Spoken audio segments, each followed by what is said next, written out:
오늘 우리에게 주시는 하나님의 말씀 보겠습니다. 요한복음 20장 30절, 31절, 9절입니다. 제가 가진 성경으로는 신약 페이지로 184페이지에 있습니다.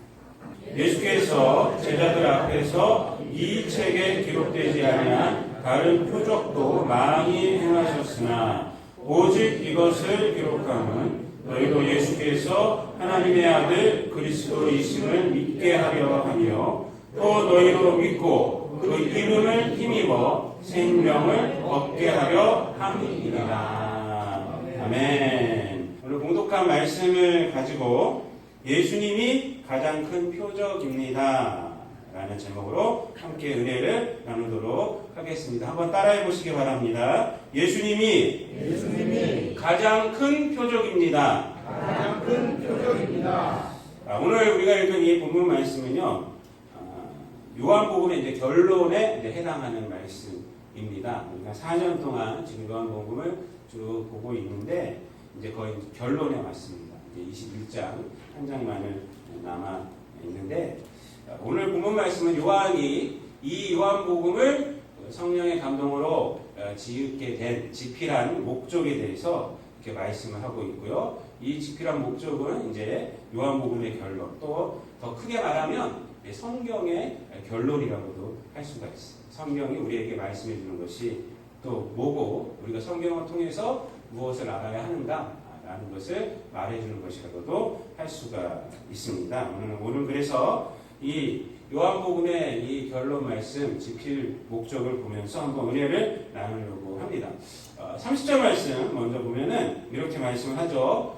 예수께서 제자들 앞에서 이 책에 기록되지 아니한 다른 표적도 많이 행하였으나 라고 말하고 있어요. 이 말씀에서 우리가 알 수 있는 것은 무엇입니까?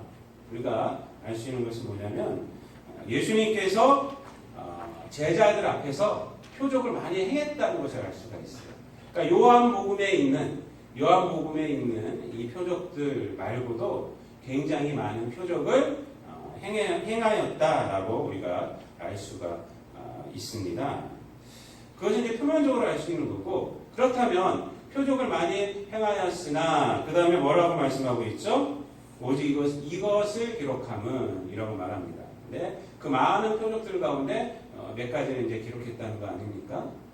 근데 이것을 기록한 그 이유는 그러면서 너희로 예수께서 하나님의 아들 그리스도이심을 아들 그리스도이심을 믿게 하려 하며라고 말씀을 하고 있습니다. 그러니까 이 말씀 속에서 예수님께서 많은 표적을 행하셨는데 그 중에 이제 몇 가지를 이 책에 실었다는 것이죠. 여기서 우리가 알 수 있는 것은 뭐냐면 이 요한복음은 예수님의 표적을 정리한 책이 아니라는 것입니다. 그거를 우리에게 말씀해 주는 것입니다.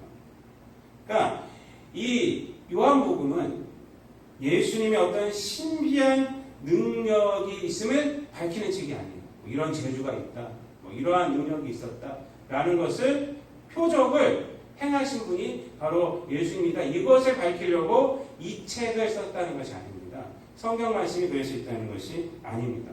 여러분 이것을 아는 것은요 굉장히 우리가 신앙생활할 때 중요합니다. 중요해요. 우리가 딴 길로 나가지 않게 하는 것입니다. 이것을 알아야 돼요. 신앙생활을 하면서 종종 어떤 분들을 보면요 어떤 신비한 능력에만 사로잡혀서 신앙생활하는 분이 있어요. 자기가 경험했던 것이나 또는 그것을 근거로 그런 신비한 능력에만 쫓아다니는 거예요. 하나님의 말씀에 대한 성숙함이나 어떤 그 말씀이 힘이 되어서 하나님의 은혜가 힘이 되어서 이 땅 가운데에서 자기 삶을 개척해 나가고 그 가운데에서 하나님의 뜻을 드러내고 하나님의 영광을 돌리며 살아가는 것이 아니라 늘 이 표적에만 집중이 되어 있어서 신앙생활하는 분들이 있다는 것입니다. 오늘날에는 그것을 성령의 임함이다, 성령의 능력을 체험했다 이런 식으로 이렇게 말하면서 그렇게 포장하여서 그렇게 살아가는 자들이 있다는 것입니다. 여러분 요한복음에서 보면요 성령님에 관한 말씀이 나오죠. 요한복음 14장에도 나오고 요한복음 16장에서도 예수님이 성령께서 오실 것이다. 보혜사가 오실 것이다. 라고 말을 해요.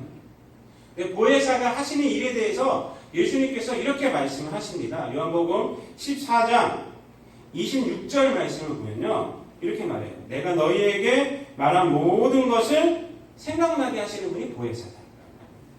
그러니까 보혜사, 성령께서 오셔서 하시는 일은 뭐냐면 예수님께서 말씀하신 것을 우리로 하여금 생각나게 해주십니다. 생각나게 해주십니다. 또 16장 말씀에 보면요. 이렇게 말합니다. 16장 8절 말씀, 요한복음 16장 8절 말씀을 보면은 그가 와서, 그러니까 성령께서 오셔서, 보혜사가 오셔서 하시는 일이 죄에 대하여, 의에 대하여, 심판에 대하여 알게 하십니다. 그러면서 그 다음에 하시는 말이 16장 9절에서 죄에 대하여라 함은 그들이 나를 믿지 아니하니요 라고 말합니다. 그러니까 성령께서 오셔서 하시는 말씀이 뭐냐면 예수님을 믿지 않는 것은 죄야. 그것을 깨닫게 해주신다. 그러니까 누구하고 관련이 있어요? 성령께서 하시는 일은 다 예수님하고 관련이 있죠. 또 요한복음 16장 14절에서는요 이렇게 말합니다. 그가 내 영광을 나타내리니 내 것을 가지고 너희에게 알리시겠음이라 라고 말합니다. 그러니까 성령께서 오셔서 하시는 일은 뭐냐면 예수님이에요. 예수님 결국은. 성령께서는요 궁극적으로 누굴 깨닫게 합니까? 예수님을 깨닫게 하시고 성령께서는 예수님의 은혜를 깨닫게 하시고 예수님이 구원주임을 깨닫게 하십니다. 그리고 살아가면서 그 예수님을 의지해서 살아갈 수 있게 하시는 분이 누구냐? 성령님입니다. 물론 성령의 능력이 가시적인 것 있습니다. 왜냐하면 예수님께서 이 땅에 오셔서 표적을 행하셨잖아요. 행하셨습니다. 그래서 요한 사도도 그 표적을 지금 언급하고 있는 거 아닙니까? 그 표적을 성령께서도 제자들을 통해서 그리고 지금 현재 저와 여러분을 통해서 나타내 주십니다. 주님께서 하셨기 때문에 주님께서도 이렇게 말씀하셨어요. 그러나 그 표적을 통해서 깨달아야 하는 것은 뭐냐면 예수 그리스도가 하나님의 아들이구나. 그 예수 그리스도를 통해서 하나님의 나라가 임하셨다라는 것을 깨닫는 거예요. 그래서 표적을 통해서 우리가 예수님을 더욱더 의지하고 예수님 앞에 더욱더 나가게 하는 것이 바로 이 성령께서 하시는 일입니다. 그러므로 성령님은 뭐냐? 성령의 표적을 통해서 나타나는 것은 뭐냐? 예수 그리스도를 믿게 하는 디딤돌 역할을 하는 것이 성령님이에요. 그리고 그 믿음을 확실하게 하고 그 믿음 가운데서 자라나게 하고 하는 것이 바로 성령님이라는 것입니다. 그런데 계속적으로 그 표적만을 원하며 신앙생활을 한다는 것은요. 성경에서 말하는 성숙한 자의 신앙생활이 아닙니다.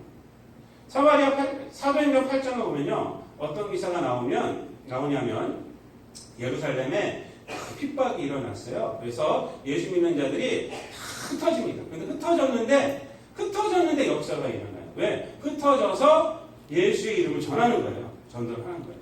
사마리아 성에 누가 갔냐면 빌립이 갔어요. 빌립이 가서 사마리아 성에서 복음을 전합니다. 근데 그 사마리아 성에 누가 있었느냐? 마술사 시몬이라는 사람이 있어요. 이 마술을 부려가지고요. 사람들을 미혹하는 사람이었는데 이 빌립 사도를 통해서 복음을 듣게 됩니다. 그래서 예수를 믿고 그리고 세례를 받습니다. 그리고 그 예수 믿는 자들을 통해서 제자들을 통해서 큰 표적과 큰 능력이라는 거고 놀라요. 굉장히 놀랍니다. 사마리아 성에 복음이 들어갔다는 소식을 들은 예루살렘 교회는 누구를 파송하냐면 베드로와 요한을 파송을 합니다. 그래서 베드로와 요한이 거기 가서 사람들에게 안수를 해주죠. 안수를 하니까 성령께서 임하시는 거예요. 근데 이 마술사 시몬이 그것을 보고 나서 신기하게 생각하는 거예요. 저런 능력이 있는 하면서 어떻게 하느냐? 큰 돈을 짊어지고 가서 베드로에게 갑니다. 제자들에게 가요. 그래서 당신이 하는 그 능력을 나도 행할 수 있게 해주세요. 라고 돈을 받고 돈 주고 살려고 하는 거예요. 이 마술사 시몬이 뭐만 보는 거예요? 능력만 보는 거예요. 표적만 보는 거예요. 표적만 행하면 된다는 거죠. 그때 베드로가 뭐라 그러냐면 사도행전 8장 21절부터 23절까지 하나님 앞에서 네 마음이 바르지 못하다. 네가 이 도에는 관계가 없고 분깃될 것도 없다. 라고 말하고 있습니다. 마음이 바르지 못하다. 마음이 바르지 못하다. 그리고 그 악한 마음을 회개하라. 이렇게 말해요. 악한 마음을 회개하라. 여러분, 우리가 예수님의 그 은혜, 예수님의 그 예수님을 통한 구원의 은혜, 거기다 확신이 없이 표정만의 은혜, 그 신비한 것을 바라보며 살아가는 것은 이 마술사 시몬과 같은 거예요. 그렇게 신앙생활하는 것입니다. 어쩔 땐 뜨거워졌다고, 어쩔 땐 박사주고, 또 이때 또 어떻게 해요? 또 표적 보러 가는 거예요. 위대한 하나님의 말씀이 있는데, 여러분, 예수님이 보여주신 표적과 같은 것을 현재를 살아가는 우리 중에 누군가 체험한 후에 믿음을 갖게 되었다는 것 자체는 하나도 나무랄 것이 없습니다. 그렇습니다. 그러나 그거는 신앙의 입문에서 있는 것이고요. 그렇게 입문했음에도 불구하고 성장하지 않고 계속적으로 표적만을 구하며 살아가는 것은 그 문제가 있는 것이죠. 또 하나, 그 자기가 입문할 때 경험했던 그 신비한 것만 늘 얘기하는 거예요. 왜 얘기할 것 같습니까? 특별한 사람이라는 거예요. 나는 특별하게 예수를 믿었어. 이렇게 믿었어. 여러분, 사실 그건 특별하게 믿은 것이 아닙니다. 그건 자랑할 것이 없는 거예요, 사실.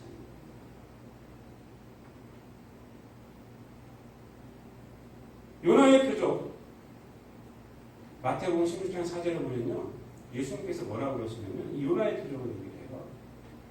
악하고 음란한 세대가 표적을 계속 구하는 그 백성들에게 악하고 음란한 세대가 표적을 구하니 나는 요나의 표적밖에는 보여줄 것이 없다. 그 무리를 떠나가셨어요. 요나의 표적이 뭡니까? 3일 후에 부활하신 것. 십자가를 지고 3일 후에 부활하신다는 말씀입니다. 여러분, 우리가 지난 시간까지 부활하신 도마가 아니라 도마가 부활하신 주님을 이렇게 만나는 장면을 가지고 우리가 한 달 정도 말씀을 나눴습니다. 여러분, 도마가 의심하다가 부활하신 주님을 만나서 아주 위대한 고백을 했어요. 그런데 과연 도마가 그 만남을 자랑할 수 있을까요? 그 만남을? 여러분, 하나님을 모르는 사람이 예수님의 부활에 대해서 의심하는 거야. 세상 기준으로 봤을 땐 정상이라고 할 수가 있겠지만 도마는 예수님의 제자였단 말이죠. 제자. 예수님과 늘 함께하며 십자가와 부활에 대한 말씀을 직접 들었던 자가 바로 이 도마입니다. 근데 그럼에도 불구하고 예수님의 부활을 믿었어요? 안 믿었어요? 안 믿었어요. 안 믿어갖고 예수님이 나타나 주신 겁니다. 나타나 주셔서 상처를 만져봐라. 그래 믿는 자가 되라고 했잖아요. 그 다음에 한 것이 바로 도마의 위대한 고백입니다. 여러분, 도마가 한 고백은 정말 위대한 고백이에요. 그렇지만 그 위대한 고백을 하게 된 상황을 도마는 자랑할 수 없는 거예요. 왜요? 의심하는 과정 속에서 예수님이 특별하게 나타나셔서 믿게끔 하여 주셨잖아요. 무엇을 자랑해야 돼요? 예수님이 믿게 하여 주셨다. 그것만 자랑해야죠. 그걸 자랑한다면 뭐예요? 나 의심하고 있는 사람이었어. 하고 창피한 거죠. 여러분, 늘 표적에만 사로잡혀서 옛날에 나 이렇게 해서 믿었어. 이걸 정확하게 드러내는 사람들이 있어요. 그리고 다른 것이 없어. 그것처럼 가난한 신앙은 없는 거예요. 왜? 내세울 그것뿐이 없는 거예요. 그걸 통해서 예수님 믿게 됐으면 예수님 믿고 내가 살아온 간증이 있어야죠. 삶의 흔적이 있어야죠. 전도한 모습이 있어야죠. 근데 그런 거 하나도 없어요. 그러면 그것처럼 가난한 신앙은 없는 것입니다. 표적과 이적을 추구하는 것은요, 사실은요, 그렇게 가난한 자기의 신앙이에요. 가난하지. 부활하신 이후에 그 어떤 제자도 이적을 예수님 보여달라고 말한 제자가 없어요. 그 어떤 제자도. 요구하지 않았습니다. 그저 둘러싸인 상황이 어떠할지라도 더 이상 기적을 요구하지 않고 믿음 가운데서 제자들은 살아갔어요. 꿋꿋하게 살아가면서 그 이후에는 자기의 삶을 믿음 가운데서 세워놓고 말씀 가운데서 열매로 증거하며 살았던 자들이 제자들입니다. 주님한테 예수님 제가 좀 신앙이 떨어지는 것 같아요. 표적 좀 보여주세요. 이러지 않았어요. 순교의 순간에도 그러지 않았어요. 그냥 베드로 같은 경우는 어떻게 죽었다고 전해집니까? 예수님을 십자가에 달려 똑바로 돌아가셨는데 내가 어떻게 똑바로 죽냐고. 나 같은 놈은 그냥 거꾸로 달려 죽겠다. 죽음의 순간에서도요. 주님을 믿었죠. 그 믿음으로 죽음을 이겨냈을 뿐이에요. 어떤 이것 가운데서 나를 구원해 주세요. 이 표적을 보여주세요. 이렇게 하지 않았단 말이에요. 요한은 바로 이 책은 표적을 위한 책이 아니다 라고 말하면서 무엇이라고 말합니까? 예수님을 그리스도고 하나님의 아들이심을 믿게 하는 것이다 라고 말씀을 하고 있습니다. 31절 말씀 한번 우리가 읽었지만 다 함께 한번 다시 한번 읽겠습니다. 시작! 오직 이것을 기록함은 너희로 예수께서 하나님의 아들 그리스도이심을 믿게 하려 하며 또 너희로 믿고 그 이름을 힘입어 생명을 얻게 하려 함이니라.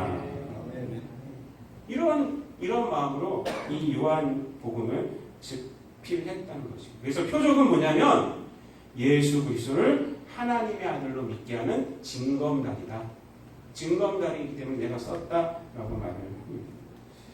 여러분, 그렇기 때문에 요한이 이렇게 말한 거예요. 많은 표적을 행했지만 그 중에서 내가 예수님이 하나님의 아들이심을 나타내는 표적을 내가 사용하였다라고 말합니다. 7가지 표적이 요한복음에서는 나오고 있습니다. 그래서 여러분 이 7가지 표적을 통해서 예수님이 그리스도이시고 하나님의 아들임을 고백하지 못한다면 사실은요 그 표적은 아무것도 아닌 것이 되는 것입니다. 예를 들어서 요한복음 6장에 오병이어의 기적을 체험한 자들이 그랬어요. 요한복음 6장에 보면요 오병이어의 기적을 사람들이 체험하고 어떻게 합니까? 깜짝 놀라요. 깜짝 놀라서 예수님을 임금 삼으려고 왕 삼으려고 요한복음 6장 15절 말씀에서 나오고 있습니다. 그래서 예수님이 도망쳐요. 이튿날 그들이 예수님을 찾으러 갈릴리 바다를 건너서 옵니다. 예수님이 그들의 마음을 읽고요. 그들이 예수님을 찾은 이유에 대해서 이렇게 말하죠. 너희들이 나를 찾은 것은 표적을 본 까닭이 아니고 배부른 까닭이다. 라고 이렇게 얘기해요. 배부른 까닭. 그 26절 말씀입니다. 무슨 말씀이냐면 표적을 경험한 후에 이들이 예수님을 찾은 이유는 예수님을 믿어서가 아니라 또 배부르기 위해서 찾았다. 또 배부르기 위해서. 왜 또 배부르기 위해서 찾았을까요? 8시간 되니까 다 소화가 됐어. 이들에게 예수님이 뭐라고 말합니까? 내가 생명의 떡이다. 이렇게 말합니다. 내가 생명의 떡이다. 나를 믿어야 한다. 라고 말하는 거예요.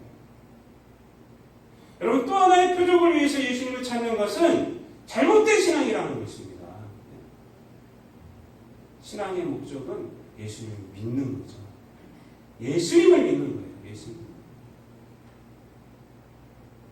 표적을 많이 체험하면 할수록 예수 그리스도를 하나님 아들로 확신 가운데 믿을 수 있고 나아가서 확실한 믿음으로 이 세상에서 승리하며 살아갈 수 있게 될까요? 표적을 많이 체험하면 체험할수록 그러나 그렇지가 않아요. 여러분. 표적을 많이 원한다는 것은 뭐냐면 이 세상에 미련이 많다는 것이에요.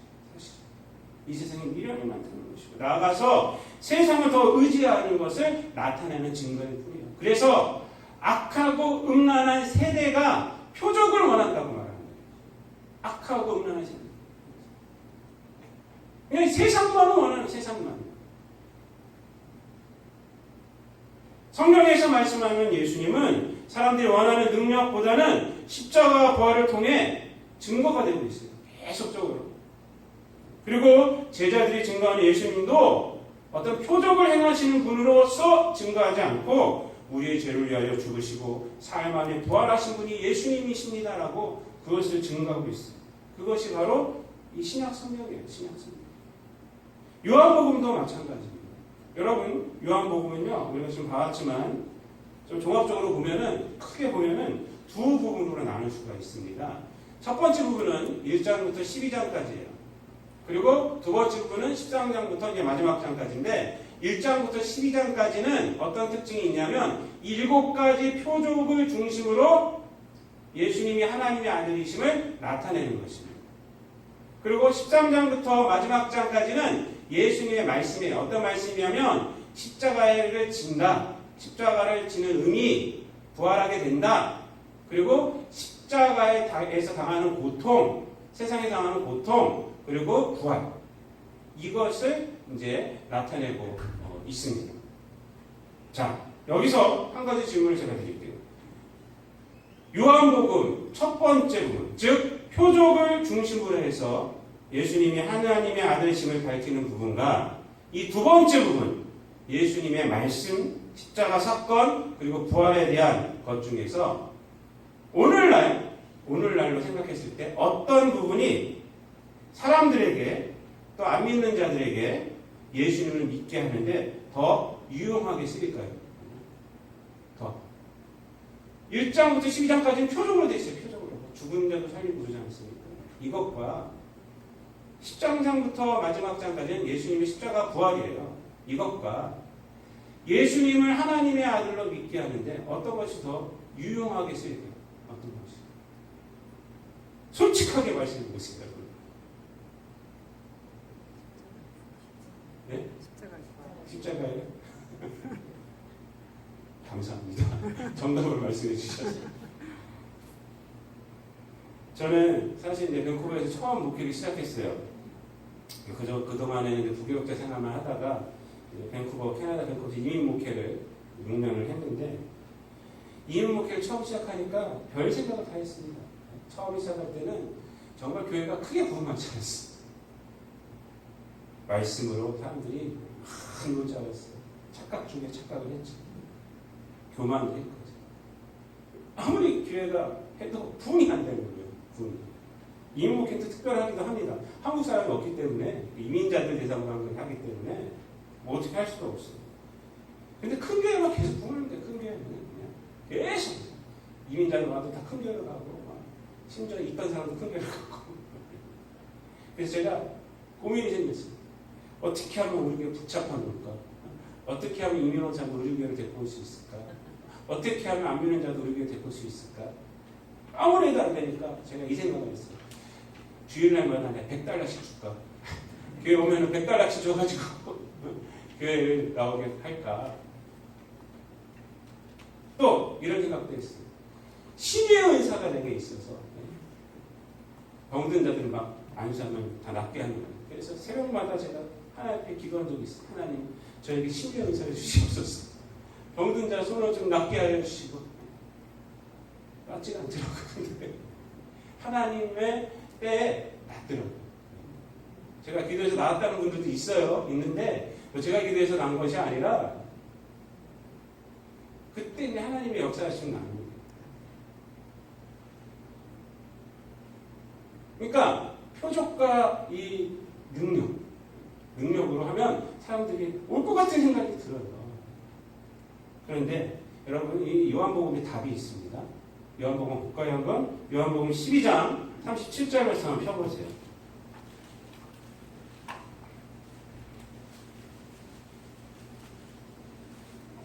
그러니까 다 봤지만은 요한복음 12장 37절 말씀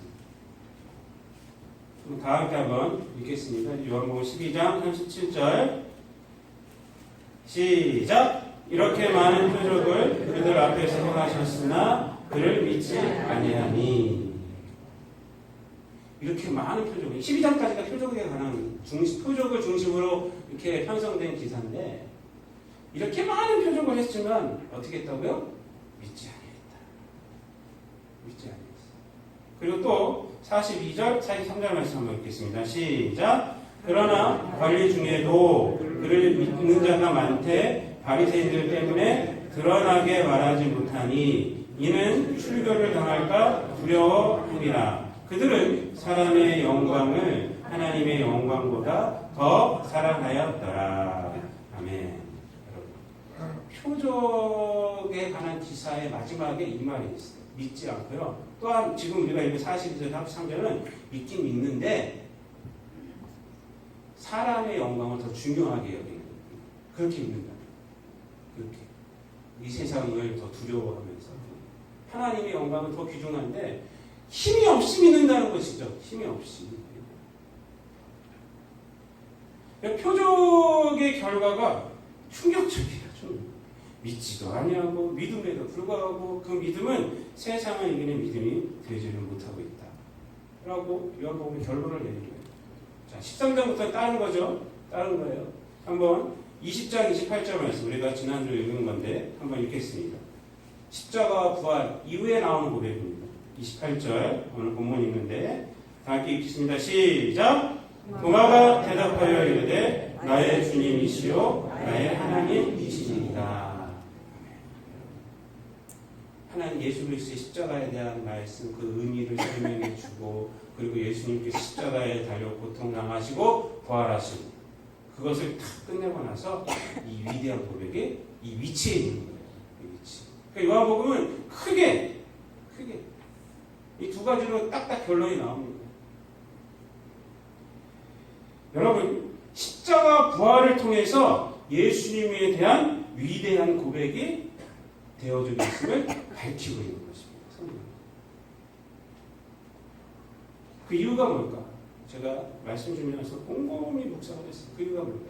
표적을 통해서 사실은 우리가 더 예수는 하나님의 아들이구나 라고 고백을 하게끔 해야 되는데 그게 안 되고 있어요. 근데 오히려 예수님께서 약한 모습 십자가 달려 죽으시고 그래서 부활하셨던 이 모습 속에서 주님 나의 하나님이시고 주님 나의 주님이십니다 라는 고백이 되어지고 있어요. 그 이유가 뭘까? 여러분 그 이유는 뭐냐면 십자가 부활 사건은요 세상과는 상관이 없습니다. 사실. 십자가 부활 사건은 누구만 바라보게 하냐면 예수님만 바라보게 합니다. 예수님께 집중하게 합니다. 그래서 예수님을 통해서 무엇을 깨닫게 되느냐? 하나님의 사랑과 은혜를 깨닫게 됩니다. 표적이라는 것은요 이 세상을 바라보게 해요. 신비한 의미. 그래서 예수님보다도 다른 것을 또 보게 해요. 다른 것. 또 다른 표적을 안 보여주면 버려버리는 거예요. 더 큰 자극을 원하서. 표적만을 구하고 다니는 신앙이 그렇습니다. 여러분, 표적만을 구하는 신앙들이 위험한 것이 뭐냐? 이단들이 그걸 많이 사용해요. 그들은 늘 강한 것만 해요. 강한 것. 그래서 이단을 쫓아다니다가 이게 우리 교회를 다시 돌아오신 분들이 있는데 다시 이단으로 갈 확률이 많아집니다. 왠지 아십니까? 교회는 밋밋한 거예요. 와서 보면요. 밋밋해요. 말씀대로 반은 졸고 있고 막 이런 뭔가 일어나고 그래야 되는데 이단은 그런 것들을 거짓말로 하는 거예요. 거짓말로. 그게 보여주는 거예요. 착각하게 해갖고. 거짓임에도 불구하고 거기 중독이 되니까 빠져나오지 못해요. 그러나 여러분이 십자가 부활은요 예수님께만 집중해요. 예수님께. 그리고 여기서 놀라운 걸 체험하게 됩니다. 그 뭐냐면 나를 사랑하시는 하나님, 죄에서 허덕거리는 나를 버리지 아니하시는 하나님, 죄 가운데 무지함으로 있었는데 그 무지함으로 예수님도 몰랐었는데 그럼에도 불구하고 나를 포기하지 아니하신 그 인내를 가진 하나님, 나의 연약함 가운데 나를 위로하시는 하나님, 나를 용서하시는 하나님, 신실하신 하나님, 그 하나님을 예수를 통해서 우리 고백되어집니다. 그 하나님을 만나는 거예요.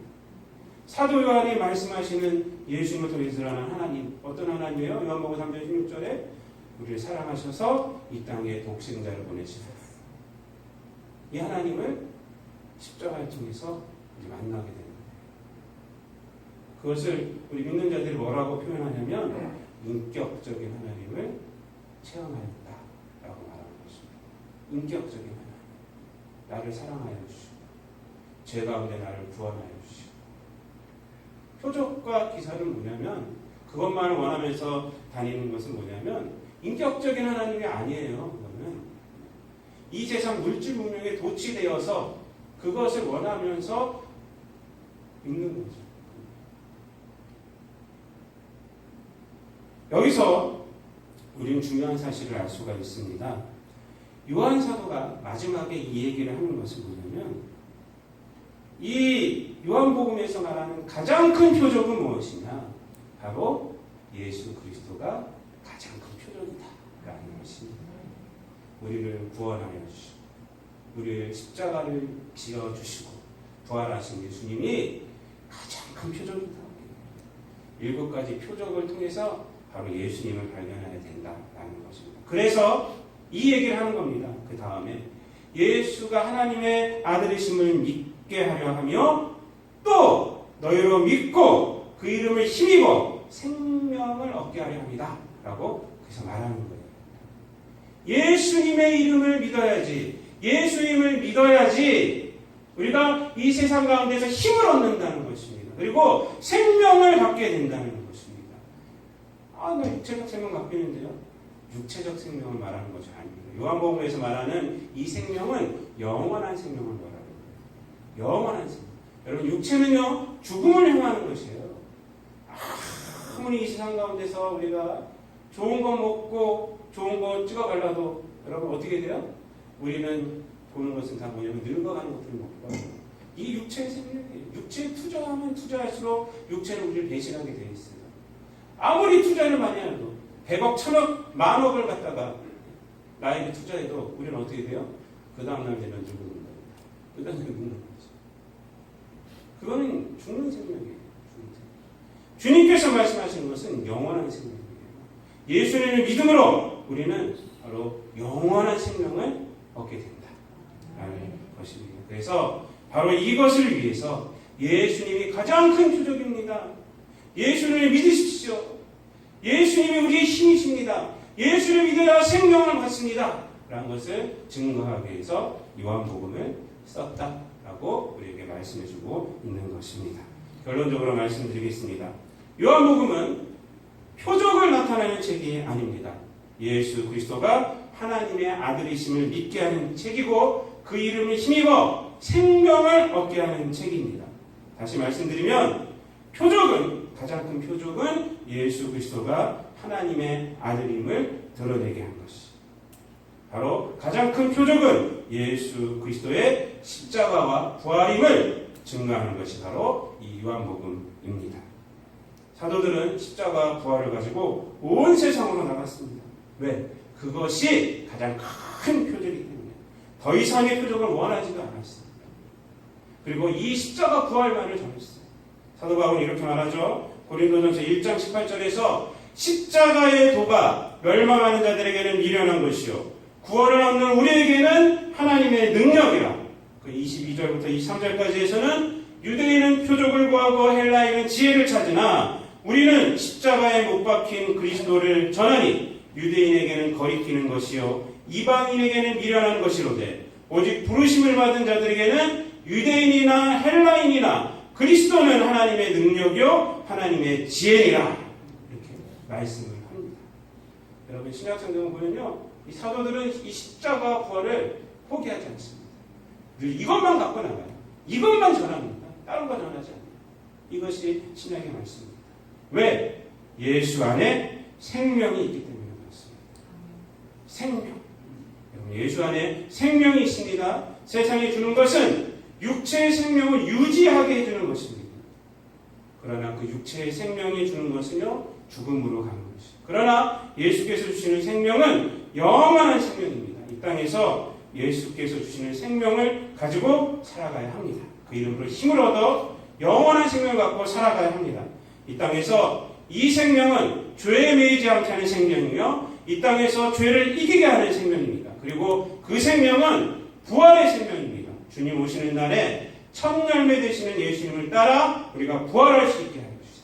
그래서 하나님을 예배하게 하는 그러한 생명이 바로 이 생명입니다.